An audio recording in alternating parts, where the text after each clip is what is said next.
Plusieurs d'entre nous, nous avons dit dans une certaine réalité, je n'avance pas, rien ne marche dans ma vie, je suis bloqué, rien n'avance dans ma vie. Est-ce que tu es sûr que tu n'avances pas?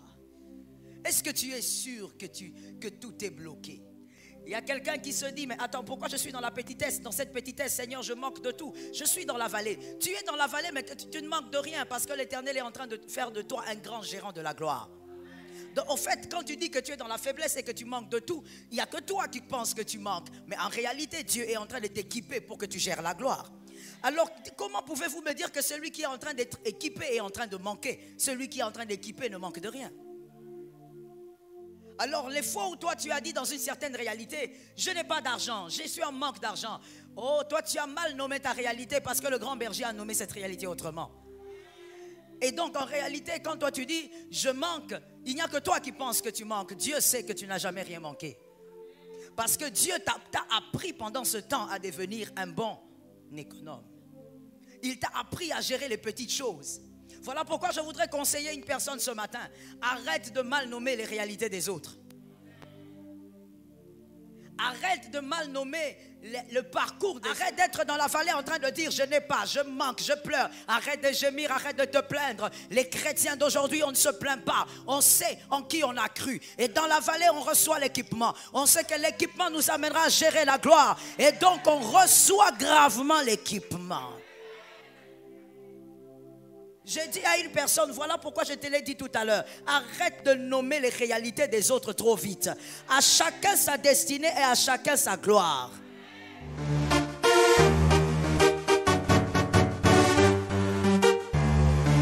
Shalom bien-aimé dans le Seigneur Jésus-Christ. Aujourd'hui la servante de Dieu Joël Gloria Cabassel, pasteur principal de l'église Assemblée évangélique Nouvelle Alliance de Kinshasa, parle d'un sujet qui touche chacun d'entre nous, les épreuves de la vie. Ne te lamente pas, Dieu prépare ta gloire à travers tes épreuves. Si tu traverses des moments difficiles, reste avec nous jusqu'à la fin. La servante de Dieu va te montrer, à travers la parole de Dieu, que tes épreuves ne sont pas la fin. Dieu prépare quelque chose de glorieux pour toi. Les épreuves font partie du plan de Dieu, Romains 8 verset 28, nous savons du reste que tout concourt au bien de ceux qui aiment Dieu, de ceux qui sont appelés selon son dessein. Tu vois, la Bible nous rappelle que tout, absolument tout, concourt à notre bien. Cela signifie que même dans les moments où tout semble sombre, Dieu est à l'œuvre. Pense à Joseph. Vendu par ses propres frères, emprisonné injustement, mais à la fin, il est devenu gouverneur d'Égypte. Dieu a utilisé ces épreuves pour préparer sa gloire. Dieu te forme à travers tes épreuves, les épreuves ne sont pas là pour te détruire, mais pour te façonner.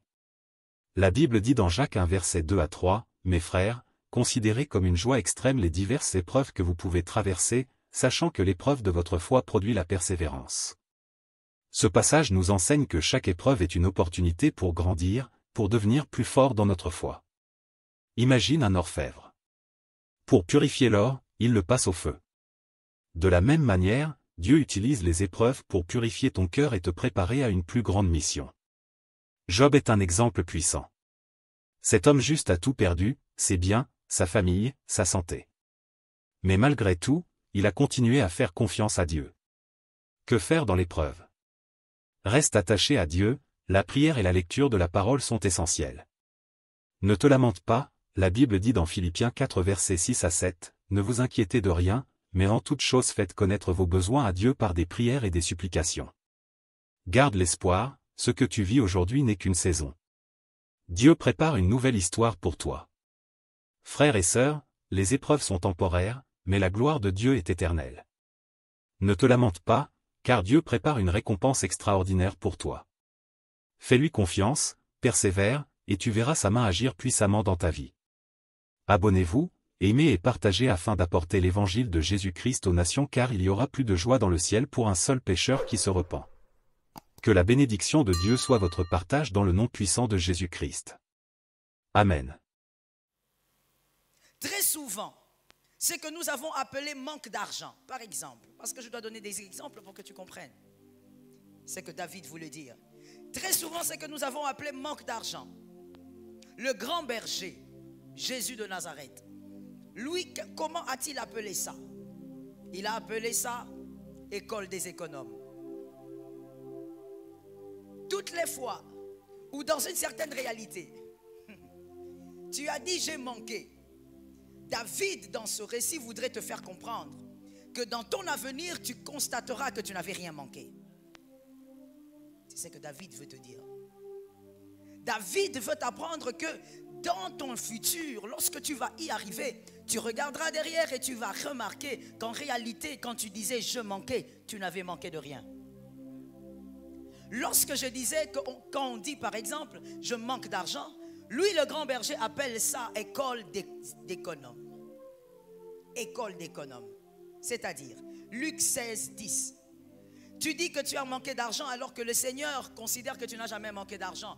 Il t'a seulement appris à gérer les petites choses. Car il est écrit dans Luc 16, 10, celui qui est fidèle dans les petites choses saura gérer les grandes choses. Alors les fois où toi tu as dit dans une certaine réalité, je n'ai pas d'argent, je suis en manque d'argent. Oh, toi tu as mal nommé ta réalité parce que le grand berger a nommé cette réalité autrement. Et donc en réalité quand toi tu dis je manque, il n'y a que toi qui penses que tu manques. Dieu sait que tu n'as jamais rien manqué. Parce que Dieu t'a appris pendant ce temps à devenir un bon économe. Il t'a appris à gérer les petites choses. Voilà pourquoi je voudrais conseiller une personne. Arrête de mal nommer les réalités des autres. Arrête de mal nommer le parcours parce que chaque réalité a un nom bien approprié. Celui qui sait gérer les petites choses saura gérer les grandes. Salomon a très bien géré Israël. Que quelqu'un me dise Israël. Salomon a très bien géré Israël, mais il a mal géré sa gloire et sa notoriété. Voilà pourquoi il a fini par adorer les idoles. Pourquoi Salomon a mal géré sa gloire? Parce que Salomon n'avait jamais connu la faiblesse. Il n'avait jamais connu la petitesse. Celui qui a bien connu la petitesse saura gérer la gloire. Je le dis autrement. Il y a quelqu'un qui se dit, mais attends, pourquoi je suis dans la petitesse? Dans cette petitesse, Seigneur, je manque de tout. Je suis dans la vallée. Tu es dans la vallée, mais tu ne manques de rien parce que l'Éternel est en train de faire de toi un grand gérant de la gloire. Donc, au fait, quand tu dis que tu es dans la faiblesse et que tu manques de tout, il n'y a que toi qui penses que tu manques. Mais en réalité, Dieu est en train de t'équiper pour que tu gères la gloire. Alors, comment pouvez-vous me dire que celui qui est en train d'être équipé est en train de manquer? Celui qui est en train d'équiper ne manque de rien. Salomon a très mal géré la gloire parce qu'il n'avait jamais vécu dans la faiblesse. David a pu gérer la gloire parce qu'il avait bien vécu dans la faiblesse. J'insiste en disant bien parce qu'on peut être dans une faiblesse sans bien la connaître. Et quand vous arrivez dans la gloire, vous devenez dépassé par la gloire. Vous commencez à acheter n'importe quoi, n'importe où. Vous commencez à sortir n'importe quand et revenir n'importe quel moment. C'est à ce moment-là que tu te rends compte qu'à 50 ans, tu peux sortir avec les filles de 17 ans. C'est en ce moment-là que tu te rends compte qu'en dehors de ta femme, il y a aussi d'autres femmes. C'est ce qu'on appelle mal gérer ou avoir mal connu la petitesse. Est-ce que quelqu'un m'entend? Si tu m'entends, tu me donnes un amen.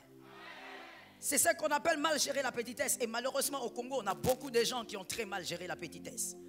Ça veut dire qu'il a été dans la petitesse, mais lorsque le Seigneur a donné une toute petite gloire, le monsieur est perdu. On ne le reconnaît plus. Il descend des embouteillages et il veut taper tout le monde parce que lui, il est sur le terrain. Donne-moi un amen. Pourquoi? Parce que simplement, il a découvert qu'il y a aussi quelque chose qu'on appelait Jeep. Il a mal géré la petitesse. Il a été dans la faiblesse. Il a été dans la petitesse. Mais quand il est arrivé dans la gloire, oh, il a mal géré la gloire. Pourquoi? Parce qu'il a mal connu la petitesse. Je dis à une personne, lorsque le Seigneur te place dans la petitesse, connais bien la petitesse. Parce qu'en ce moment-là, il t'équipe pour t'amener quelque part. Alors je veux dire à quelqu'un, ne rate pas ta gloire parce que tu auras mal géré la petitesse. Lorsque tu es dans la vallée, marabasa. Lorsque tu es dans la vallée, arrête de te plaindre de la vallée. Apprends ce que Dieu veut te communiquer dans la vallée parce qu'il y a le sommet qui arrive. Je dis à quelqu'un, arrête de perdre le temps. Dis à un autre, arrête de perdre le temps. Dis à quelqu'un, arrête de perdre le temps. Non, communique la vie qui est en train de sortir en toi. Dis à un autre, arrête de perdre le temps. Arrête d'être dans la vallée en train de dire, je n'ai pas, je manque, je pleure. Arrête de gémir, arrête de te plaindre. Les chrétiens d'aujourd'hui, on ne se plaint pas. On sait en qui on a cru. Et dans la vallée, on reçoit l'équipement. On sait que l'équipement nous amènera à gérer la gloire. Et donc, on reçoit gravement l'équipement. Petitesse. connais bien la petitesse. Si le Seigneur en tout cas te l'impose, apprends à connaître la petitesse. Parce que Dieu t'apprendra à gérer ta gloire. Qu'il en soit ainsi pour toi. Dans d'autres circonstances, plusieurs d'entre nous, nous avons dit dans une certaine réalité, je n'avance pas, rien ne marche dans ma vie, je suis bloqué, rien n'avance dans ma vie. Est-ce que tu es sûr que tu n'avances pas? Est-ce que tu es sûr que tout est bloqué? Pendant que le Seigneur t'a gardé à un seul endroit, pendant que le Seigneur s'est organisé pour que tu restes d'abord statique, ne t'a-t-il pas appris la patience? Ne t'a-t-il pas appris la tolérance? Ne t'a-t-il pas appris à être aimable? Tu étais tellement arrogant parce que tu pensais que tout émanait de ton intelligence et de ta force. Tu vois, depuis que Dieu t'a bloqué un peu, n'as-tu pas appris à être aimable? N'as-tu pas appris l'humilité? Comment veux-tu que celui qui a été augmenté manque de quelque chose? Quand on a été augmenté, on n'a pas manqué, on a gagné. Quand on a été augmenté, on a reçu la patience qu'on n'avait pas auparavant. On a reçu la tempérance qu'on n'avait pas. On a été augmenté. On n'a pas raté quoi que ce soit. Le problème avec toi et moi, c'est que nous sommes tellement focalisés sur tout ce qui est éphémère, c'est-à-dire le matériel. Nous nous disons que si on n'a pas toutes ces choses, c'est qu'on n'avance pas, c'est qu'on n'évolue pas, c'est que rien ne marche. Je vais te dire une chose, mon frère. La chose qui permettra que tu puisses bien gérer les choses éphémères, ce sont les valeurs. Les valeurs intrinsèques te permettront de gérer les choses éphémères. Les matériels et toutes ces choses sont tellement éphémères que si tu n'as pas la capacité de bien gérer, finalement on se posera la question pourquoi tu les as eus. Et lorsque le Seigneur est en train de t'équiper par rapport à toutes ces valeurs, ne dis pas que tu perds ton temps. Ne dis pas que tu fais le statico. Le Seigneur t'amène quelque part. Oh, je bénis quelqu'un. Je dis le Seigneur t'amène quelque part. Lorsque le Seigneur a gardé David derrière les brebis, il semblait être vraiment très statico. Tout ce qu'il faisait, c'est venir le matin s'occuper du petit, précision, la Bible dit petit troupeau. Donc il n'y avait même pas grand chose. Mais il était là, les grands frères étaient dans l'armée. Les grands frères avaient une certaine gloire au milieu avec Saül. Lui, il était là, derrière les brebis, oublié d'ailleurs de son père biologique. Quel drame! Mais bien aimé, pendant qu'il était derrière, c'est là que Dieu était en train de communiquer à cet homme le cœur de Dieu. On ne peut pas dire que David perdait son temps. David était en train de courir plus vite que ses frères. Celui qui est intelligent m'a entendu. Je disais, David avait couru plus vite que ses frères. Mais comment David a pu courir plus vite que ses frères? En restant là, en recevant l'équipement. Mon frère, tout n'est pas matériel. J'ai besoin d'un amen. Tu dois guérir de ce système de pensée. Tout n'est pas matériel. Et d'ailleurs, je vais te dire une chose. Dans la plupart des cas, le matériel ou la gloire ou quoi que ce soit que tu cherches, en réalité, tu n'es même pas prêt à le recevoir.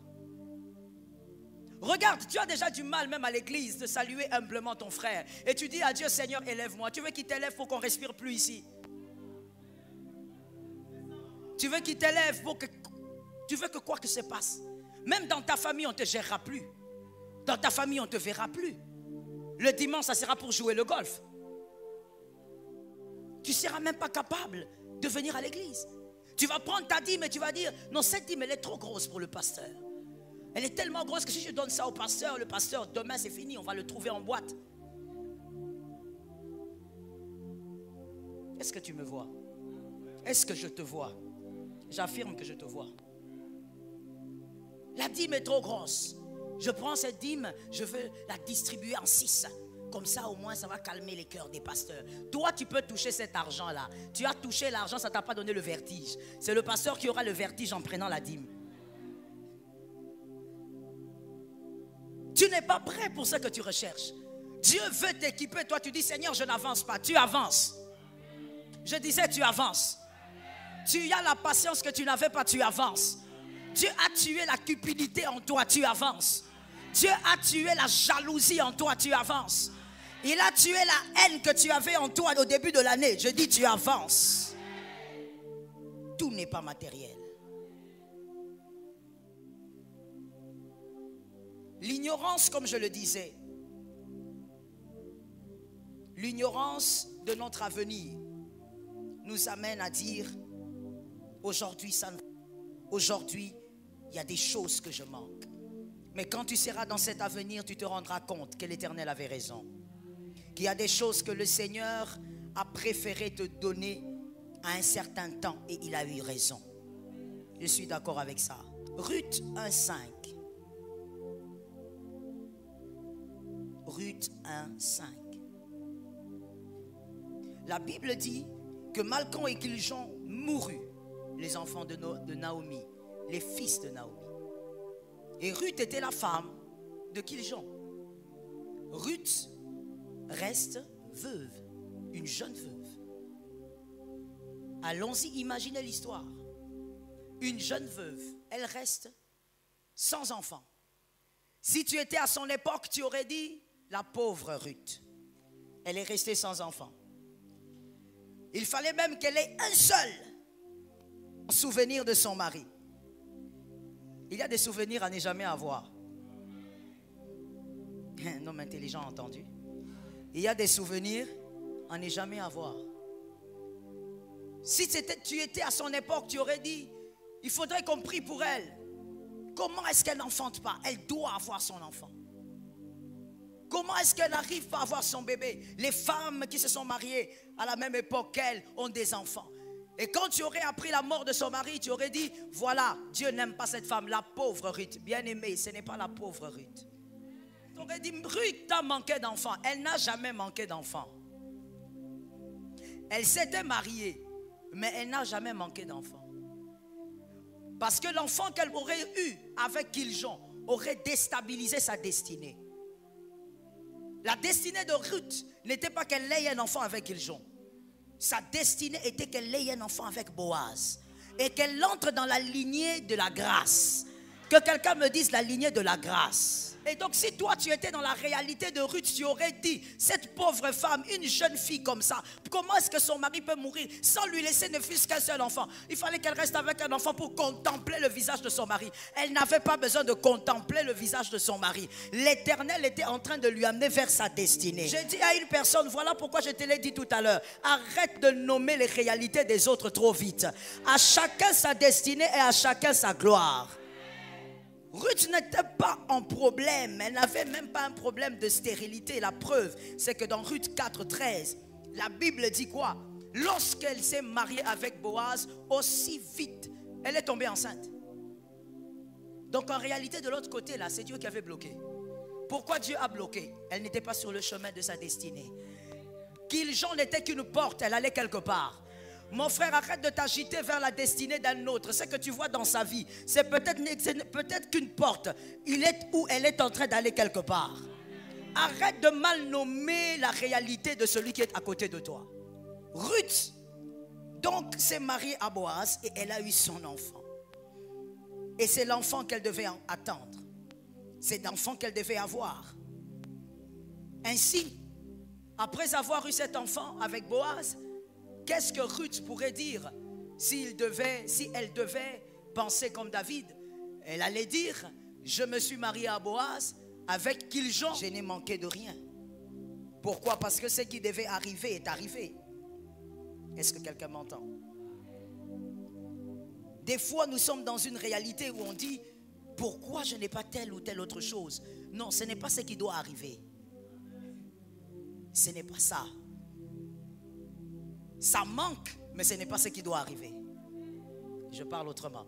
Tout ce qui manque ne doit pas forcément arriver. Tout ce qui manque ne doit pas forcément arriver aujourd'hui. Il y a des choses qui manquent, qui doivent manquer. Que ça ne vienne pas, sinon Boaz ne pourra pas l'épouser. Que ça reste là où ça se trouve. Voilà pourquoi je donne un conseil gratuit encore à un frère, à une soeur. Lorsque tu vis ton parcours avec le Christ, focalise-toi sur le serpent de rein. Évite d'écouter à gauche et à droite, tu risques d'être traumatisé. Tu risques de mal nommer ta réalité alors que ta réalité est très bonne. Alors je redis même ça, je dis ta réalité est très bonne. Je te répète cela, ta réalité est bonne. Regarde au serpent de rein. Arrête d'écouter ces gens qui te disent pourquoi tu n'es pas comme ceci. Mon frère, il n'est pas obligé d'être comme toi. Il n'a pas ton parcours. Il n'est pas obligé d'avoir ce que tu as. Il n'a pas ton parcours. Il n'est pas obligé d'avoir le diplôme que toi tu as. Il n'a pas ton parcours. Ton amen est bizarre. Est-ce que tu m'entends? Il n'est pas obligé d'avoir les enfants que tu as. Si tu as 40 enfants, gloire à Dieu. On célèbre les dieux qui t'a donné 40 enfants, mais chacun a son parcours. Et Ruth doit rencontrer Boaz. Avant Boaz, on n'enfante pas. Ah, je prophétise au nom de Jésus qu'avant Boaz, tu ne vas pas enfanter. Avant Boaz, tu ne vas rien donner. Jusqu'à ce que tu entreras chez Boaz. Tiens-toi avec la grâce. Il ne faut pas que Kiljon vienne brouiller les calculs. Les calculs de Dieu sont compliqués. Dans les calculs de Dieu, Kiljon est une porte. Ce n'est pas un père qui doit féconder quoi que ce soit. Je te réchoque. Dans les calculs de Dieu, Kiljon n'est qu'une porte. On passe. On ne reçoit pas des semences. Et même quand on reçoit, ça doit être sans effet. Parce qu'on va vers Boaz. Est-ce que quelqu'un m'entend bien? Boaz a épousé une femme qui était déjà mariée. Alors qu'en Israël, il y avait des femmes même vierges. Et il faut le dire, Ruth n'était pas la première, il avait déjà des femmes. Mais écoute, venir avec un enfant, ça allait encore compliquer les calculs. Est-ce que quelqu'un m'entend bien? Alors voilà pourquoi dans ta réalité, même quand tu ne comprends pas, fais confiance au serpent des reins. Rappelle-toi de ce que David a dit. David a dit, qui est son berger? L'Éternel. C'est-à-dire que ce que je ne comprends pas, lui maîtrise. Oh yes. Ce que je ne vois pas, lui voit.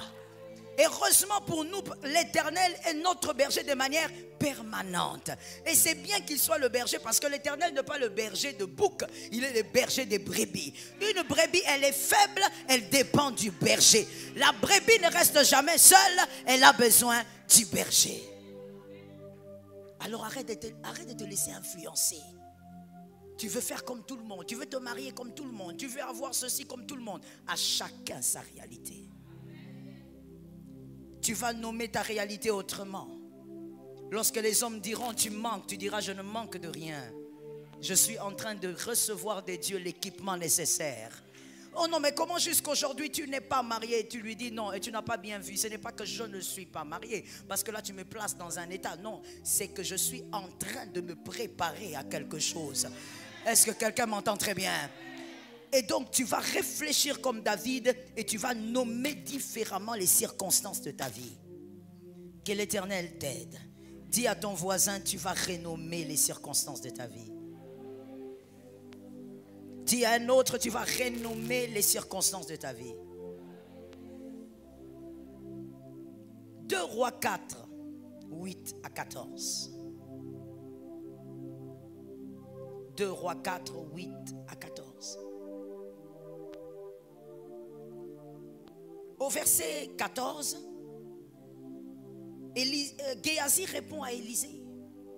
On pose la question à Géasi par Élisée. Cette femme nous a reçus dans cette maison. Mais dis-moi, qu'est-ce qu'on peut faire pour elle? On demande même à la femme, est-ce que tu veux qu'on parle de toi au roi? Parce qu'Élisée était influent, c'était le prophète du roi.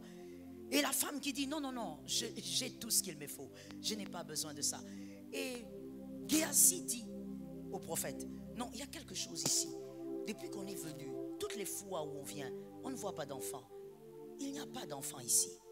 Alors le prophète lui dit, l'année prochaine, à la même époque, tu porteras ton bébé.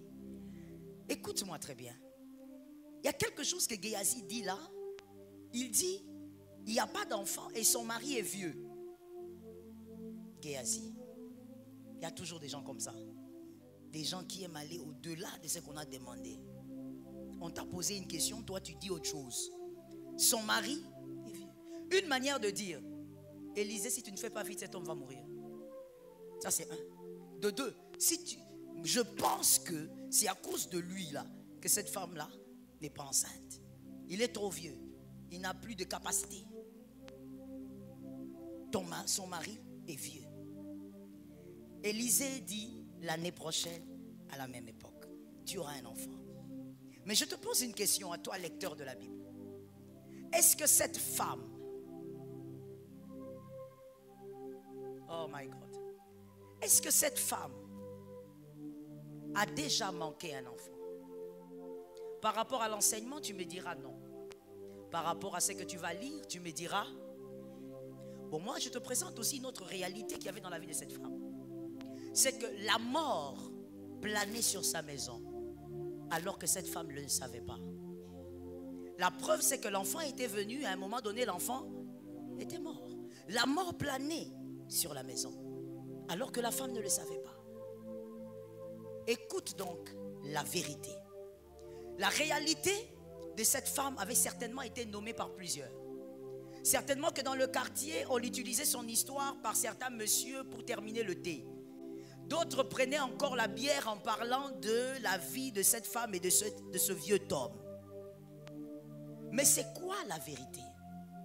Comme la mort planait sur la maison de cette femme, l'enfant qui devait arriver devait être un enfant capable d'affronter la mort.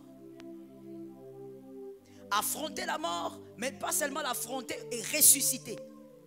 Or, donnez-moi une chaise. Soyez rapide. Il fallait donc que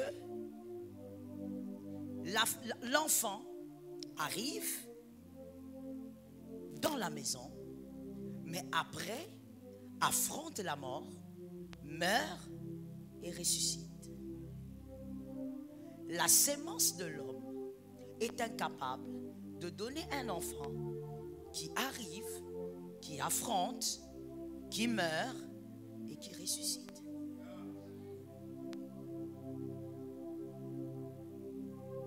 Donc, cette femme n'a jamais manqué d'enfant parce que son enfant était sur commande.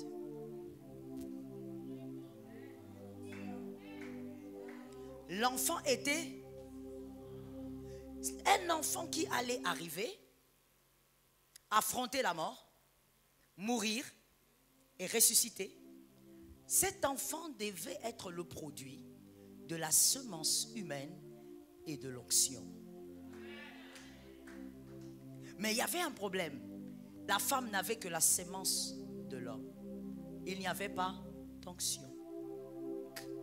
Cet enfant, en réalité, était entre les mains du prophète. Et comme l'enfant était entre les mains du prophète, l'enfant venait. Le temps que le prophète découvre cette femme, on dit l'enfant était en train de venir. Je vous pose une question. Ce que vous commandez est entre vos mains? Est-ce que vous l'avez? Est-ce que c'est à vous?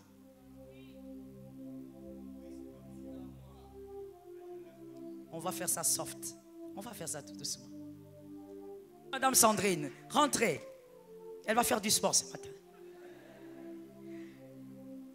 Elle est... Rentrez encore. Voilà l'enfant de la Sunamite. Entre les mains du prophète. C'est la commande. La commande avance. Avancez. Les gens disent, il n'y en a pas d'enfant. Faux. Elle a un enfant. Elle n'a pas porté. Dis à un voisin, ne juge pas ma réalité. La commande arrive.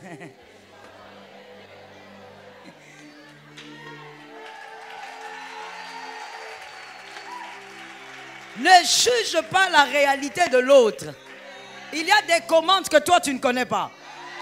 Et d'ailleurs je veux tuer ça maintenant et tout de suite. Un système de pensée bizarre. Mon frère, on peut être sur la même table et ne pas manger le même repas. C'est pas parce qu'on est sur la même table qu'on doit consommer la même chose. Non, moi je me suis marié avant lui, j'ai 4 enfants. Frère, fais grandir tes 4 enfants. Les miens sont en commande. Ils sont en train de venir. Le problème c'est que toi tu ne vois pas. Est-ce que quelqu'un m'entend? Je descends encore pour expliquer. Quand on fait une commande dans un restaurant, tu écris, tu es là, tu dis bon je veux ça, je veux un sandwich, je veux avec je sais pas du thé, voilà c'est ce que je veux. On prend la commande, on va avec. Est-ce que toi tu es dans la cuisine quand on prépare? Mais si on te demande, tu attends quoi? Tu vas dire quoi? Tu attends ton sandwich, tu sais que ton sandwich arrive. Pourquoi? Tu as fait une commande. Je dis à une personne, calme-toi, dans la cuisine, il y a quelqu'un qui prépare. Dans la cuisine spirituelle, Jésus est là-dedans. Je dis, calme-toi, il y a un cuisinier qui fait quelque chose. La femme sunamite n'avait pas besoin d'un enfant comme tous les enfants parce que la mort était dans la maison. Quand Dieu il est en train d'apprêter ta commande selon tes combats, pourquoi tu dis je manque? Tu ne manques. Tu ne manques de rien. Et lorsque Madame Sandrine avance, finalement quand Madame Sandrine arrive, je touche à mon mouchoir. Non, mais ce n'est pas parce que je l'ai touché. Le jour où je le touche, ce n'est pas le jour où je l'ai. Soyons délivrés. Renouvellement. Renouvellement. Ce n'est pas le jour où je touche, le jour où je possède. Mais vous voyez sur cette terre, il y a deux mondes. Il y a deux types de personnes. Les hommes spirituels et les hommes charnels ou les hommes mondains. Et donc, le mondain dira, tu n'as pas. Parce qu'il veut te voir toucher. Mais nous n'avons pas besoin de toucher. Parce qu'il est écrit, heureux ceux qui auront cru sans avoir vu. La femme sunamite avait besoin d'un bébé qui avait non seulement un corps humain, mais le pouvoir, une onction. Ce que Dieu a réservé pour toi, c'est parce qu'il y a des combats qui t'attendent au sommet. Tu ne dois pas avoir n'importe quoi, alors ne dis pas que tu manques. Est-ce que quelqu'un m'entend? Merci Madame Sandrine. Je voudrais aussi te dire et t'aider à comprendre ceci.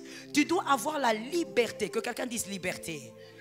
Tu dois avoir la liberté d'accepter ton parcours et ta réalité. Et de nommer ta réalité selon Dieu et non selon les hommes. Est-ce que quelqu'un m'entend? Quand les autres voudront que tu aies un pantalon noir comme tout le monde, toi tu diras, moi je préfère le vert. C'est ta réalité. Et tu la nommes selon la vérité que tu connais de toi. Est-ce que quelqu'un m'a capté? Dis à un voisin, il est question de réalité. Dis à un autre, il faut savoir nommer ta réalité. Chaque circonstance a un nom. Est-ce que quelqu'un m'entend? Arrêtez de nommer les circonstances selon les hommes. Ayez la révélation de votre circonstance. Ayez la révélation du nom de votre circonstance. On va voir autre chose. Et ça va encore aider quelqu'un à comprendre. On est d'accord avec? Parlons d'abord d'un fait biologique. L'embryon de 5 semaines ne manque de rien. L'embryon de 5 semaines ne manque de rien. Mais il n'a pas de forme. Bon, il a de forme selon son état. Ok? Mais en réalité, pour toi qui es humain, quand tu regardes, tu dis, c'est juste une masse. Mais écoute, celui qui respecte un processus ne manque de rien.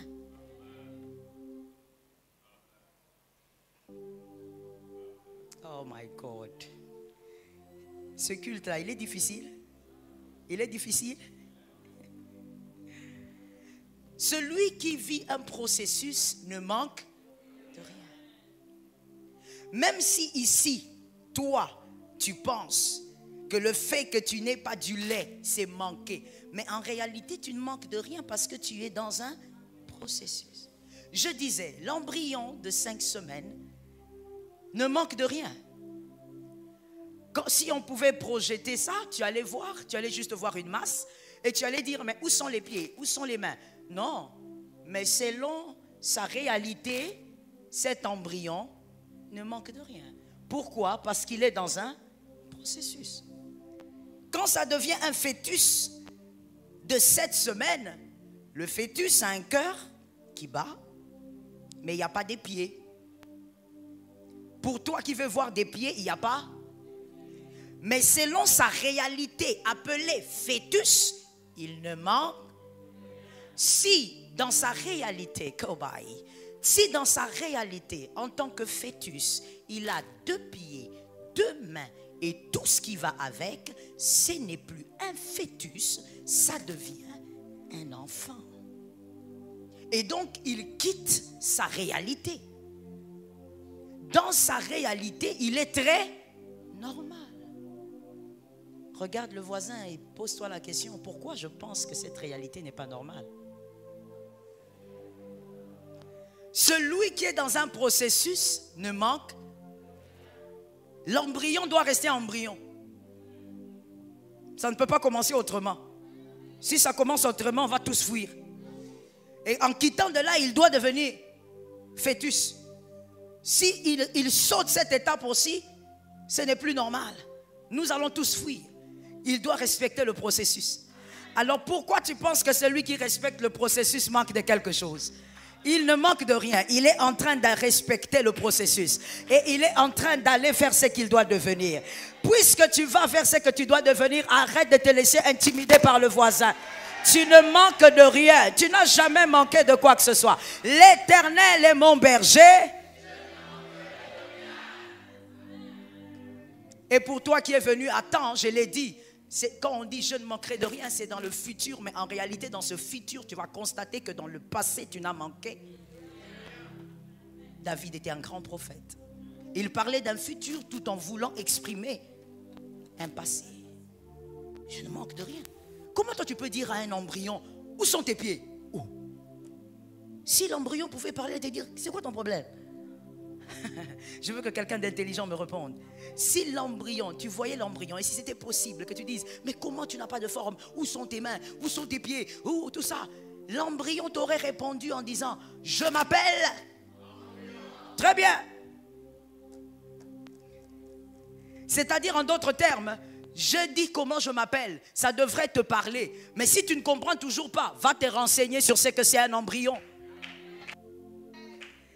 Si tu dis au fœtus, attends, tu as le cœur qui bat, en tout cas un fœtus de 7 semaines, tu as seulement le cœur qui bat, mais comment ça se passe? Où sont les autres membres? Le fœtus t'aurait dit, oh, c'est ça même mon état normal.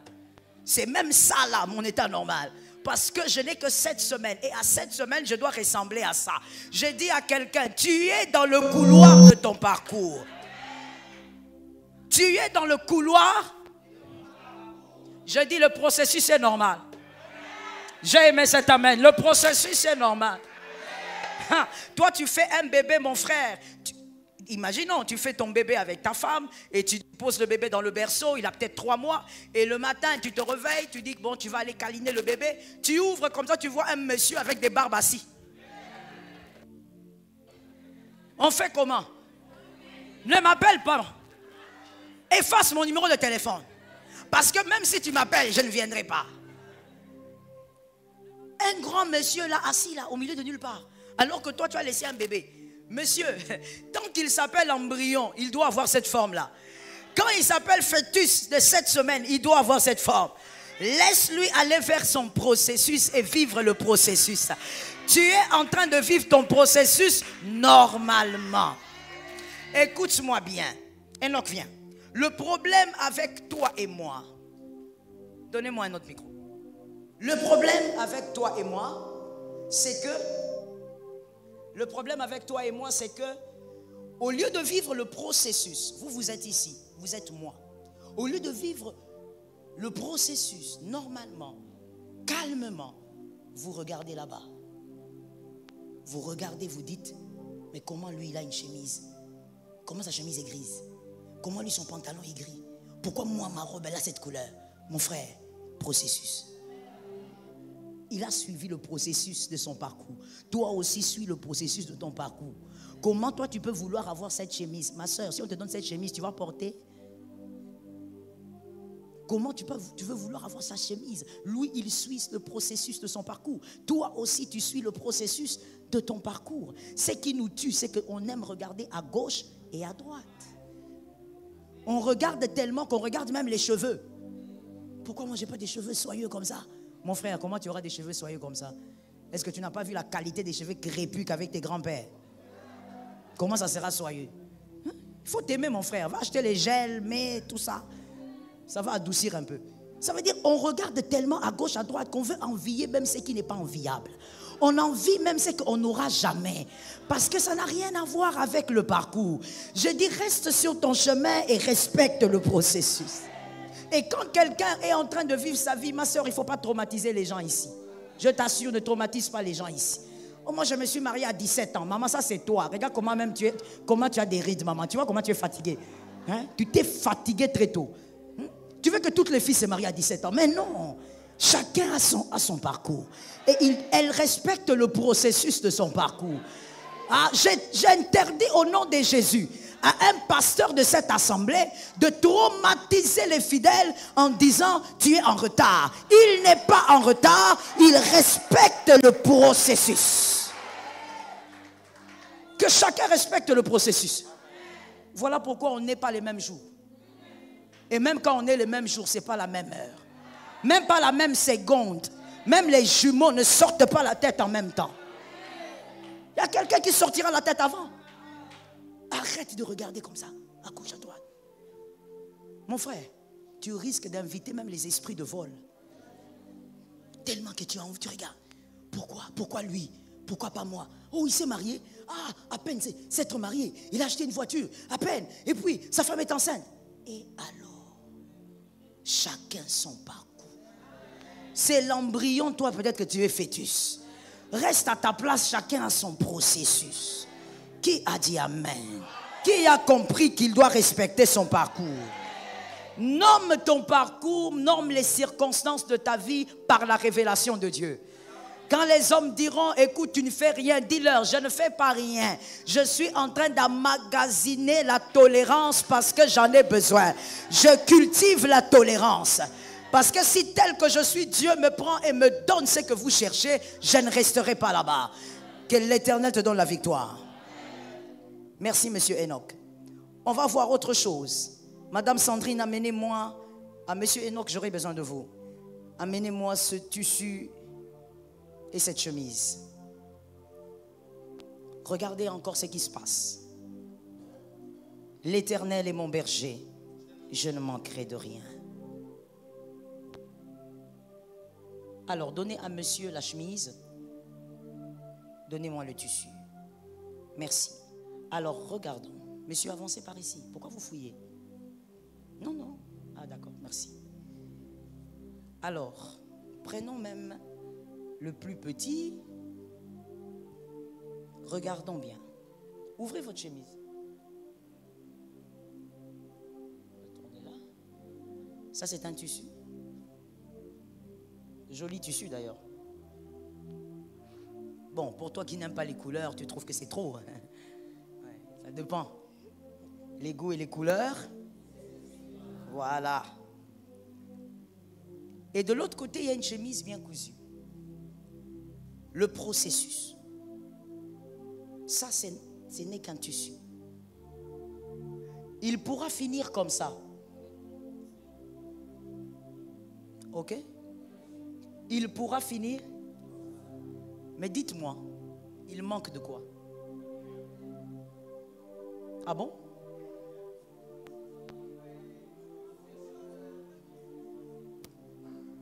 Il manque de quelque chose? La forme. Oh. Maman, on n'est pas couturier, nous tous, hein? Mais on comprend, maman. Quand une professionnelle parle, donc, elle dit qu'il manque des choses. Ok. Donc, en réalité, ces tissus étaient incomplets.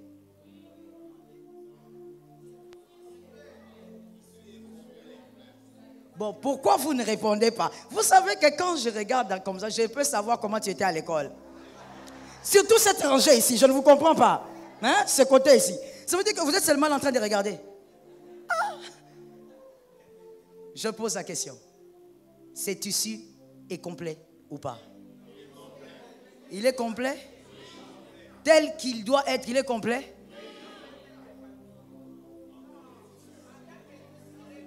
Mais attendez, écoutons-nous. Il y a des gens à ma gauche qui ont dit en tant que tissu, il est complet. Pourquoi vous dites en tant que tissu? Parce que c'est du tissu. il est complet. Il est complet. Parce que c'est un tissu, il doit être comme ça. Vous voyez comment est-ce qu'on a souffert pour trouver la conclusion. C'est comme ça qu'on souffre aussi dans nos vies. Inutilement. Ça veut dire que la personne, elle fait sa vie, elle est dans le processus de sa vie. Mais nous disons, en tant que humain, non, il a des carences. Non, il est tissu. Tu ne manques de rien du tout. Tu es toi-même. Mais les humains, le commun de mortels, non, il doit être une culotte.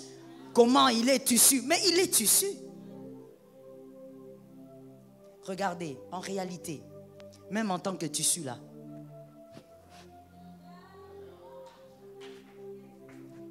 donc même en tant que tissu, il peut servir de beaucoup de choses. Il n'a pas besoin de ressembler à ça. Je ne manque. Alors toi, quand tu es comme ça, pourquoi est-ce que tu dis je manque? Parce que tu veux être ça. Parce que tu veux absolument être ça. Parce que le monde t'a fait comprendre que si tu n'es pas comme ça, tu n'as pas. Et il y a même une sœur qui a dit quelque part, j'ai aimé ça. Elle a dit, ça n'a pas de forme. Alors que ça a de la forme. Mais c'est comme ça que nous vivons tous les jours.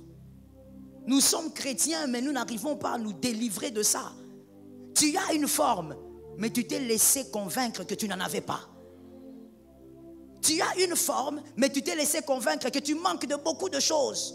Pourquoi? Parce que l'autre en a. Non, si ici il y a des manches, lui n'en a pas besoin. Et maintenant, écoutons-nous encore. Si celui-ci, encore les hommes intelligents, vous êtes nombreux. Derrière toute cette salle, il y a des hommes intelligents. Ce tissu maintenant veut devenir comme ça. Il veut ça. Il veut vivre ça. Avoir des manches, des boutons. Je pose la question. Peut-être que ce sont les couturières qui vont mieux répondre. Qu'est-ce que l'on va faire? On va découper. On va découper. Il y a là-bas, on a dit non. Ce sont des combats ici. Écoutons, je veux vous aider. On va ajouter ou on va enlever certaines choses. Est-ce que l'on va rajouter? Est-ce qu'il y aura aussi des choses à enlever? Est-ce qu'il y aura des morceaux qu'on va enlever? Est-ce qu'il y aura d'autres qu'on va rajouter? Alors maintenant, dites-moi, si c'est le cas, il a été augmenté ou diminué?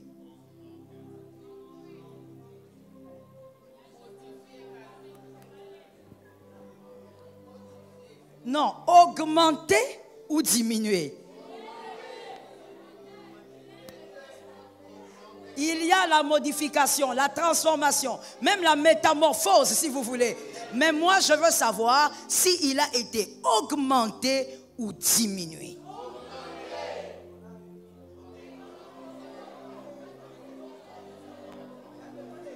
Il a été augmenté ou diminué?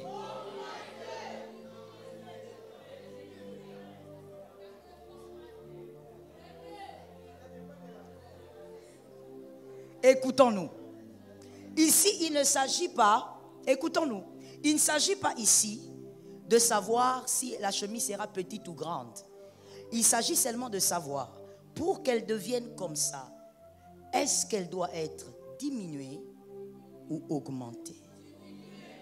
Puisque le tissu, vous l'avez bien dit, va subir certaines choses, comme le fait qu'on va couper certains morceaux. On coupe et on jette. Des fois même quand on coupe, on jette, tu regardes ce qu'on a jeté, tu dis c'est quoi ça? J'ai beaucoup dépensé pour ce tissu. On coupe et on jette. Je dis à une personne, dans le processus de ton devenir, c'est que le Seigneur arrache, ne te diminue pas.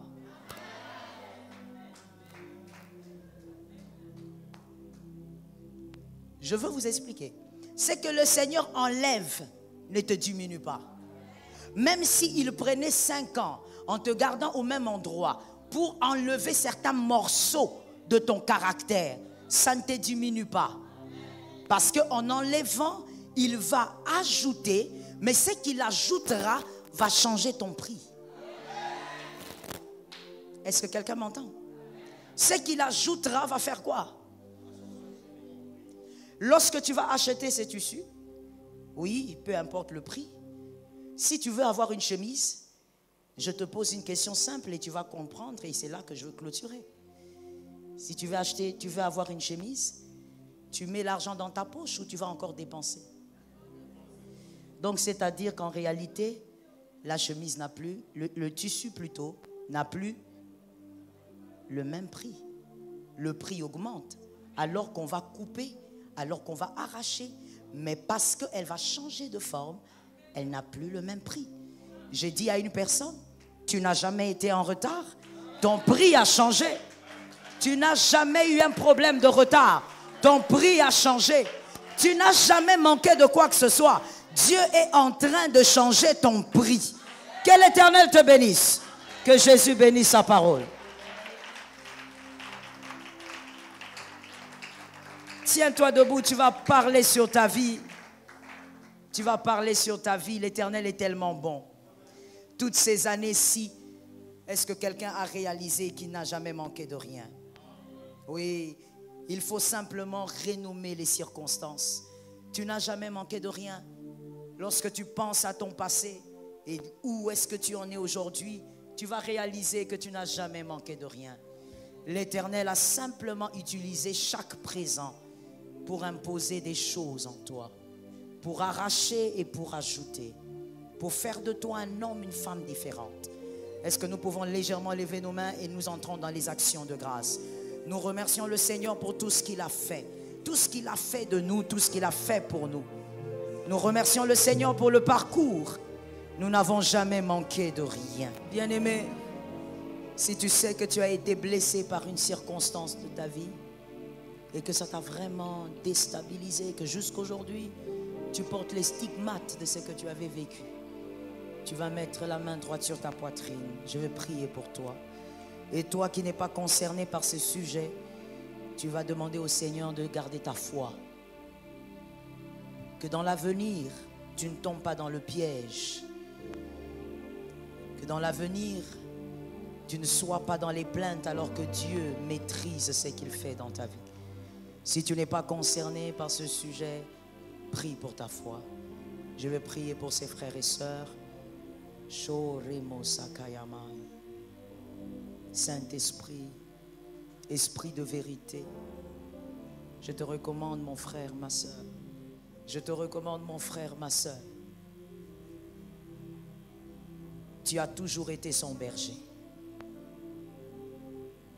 Père, même lorsqu'il était loin de toi, tu avais toujours été son berger. Tu as été là et tu as soutenu. Tu as été celui qui a guidé ses pas. Je te prie, Seigneur, de lui donner la victoire face aux défis qu'il attend demain. Et que dans l'avenir, qu'il n'oublie jamais que tu es là, que tu es le berger. Que tout ce qu'il recherche est caché en toi. Que tout ce dont il a besoin est caché en toi. Saint-Esprit, aide mon frère, aide ma sœur. Que le diable ne le trompe pas. Que le diable n'introduise pas un mensonge qui va le dérouter dans l'avenir. Mais qu'à chaque circonstance, qu'il se rappelle qu'il ne manque de rien. Ta présence le suffit. Ta présence est suffisante. Saint-Esprit, que cette onction demeure sur la tête de celui qui a cru. Et celui-là a donné 3 amens. Gloire au Saint-Esprit. Acclame le Dieu de ta guérison. Acclame le Dieu de ta vie. Le Dieu de ta vie. Shema Rabos. Bien-aimés, s'il vous plaît, levons légèrement nos 2 mains. Les actions de grâce.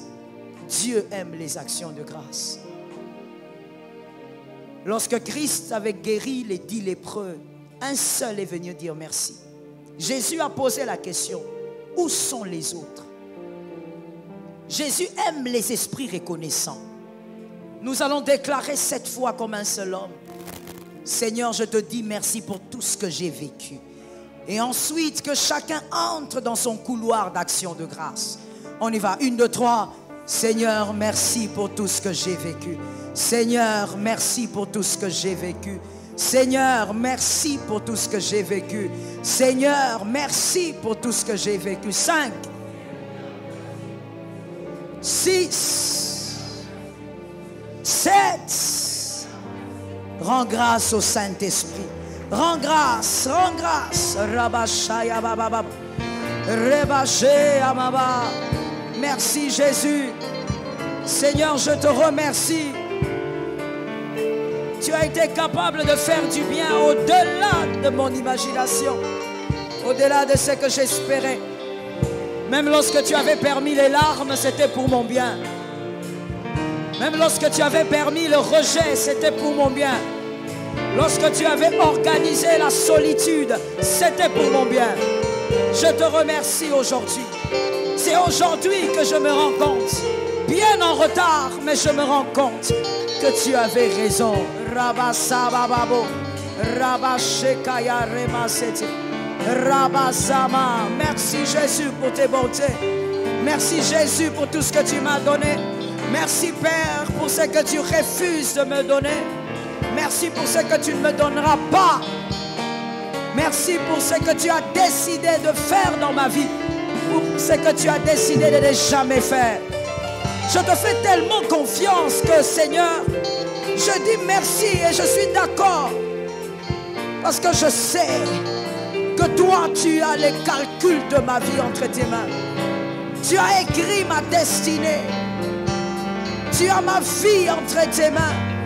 Tu aimes ma vie plus que moi-même. Je te dis merci. Merci Seigneur pour tous ces moments de joie, de paix. Merci Seigneur. Merci pour toutes les rencontres que j'ai eu à faire. Merci pour les personnes que tu as permis que je perde. Merci Jésus. Rebosa, c'est toi qui as raison. Les dieux qui dressent le parcours des hommes, c'est toi qui as raison.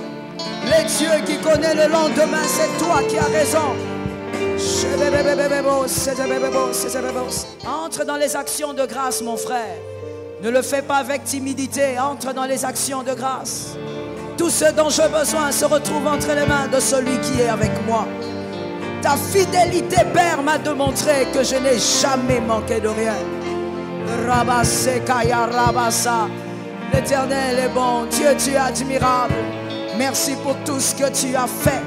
Merci pour tout ce que tu as refusé de faire. Tu avais raison, Jésus. Tu avais raison. Même devant la mort, c'est toi qui avais raison. Tu avais raison. Père, merci pour tout ce que tu as fait. Merci pour tout ce que tu as organisé autour de ma vie jusqu'ici. Merci pour tout ce que tu as imposé à mon parcours jusqu'ici.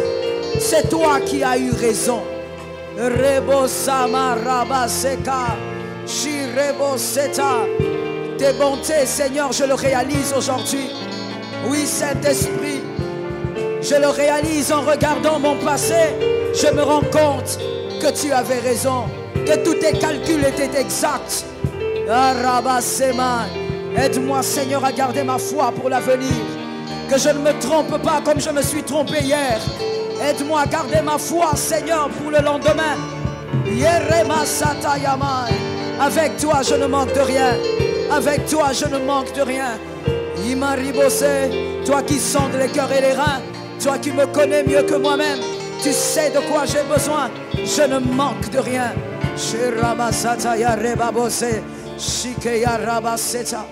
Merci Saint-Esprit. Shalom bien-aimés dans le Seigneur Jésus-Christ. J'espère que vous avez aimé cette vidéo. Abonnez-vous et partagez pour porter l'évangile de Jésus-Christ aux nations, car il y aura plus de joie dans le ciel pour un seul pécheur qui se repent. Merci de faire partie de notre famille Wonderful Jésus-Christ.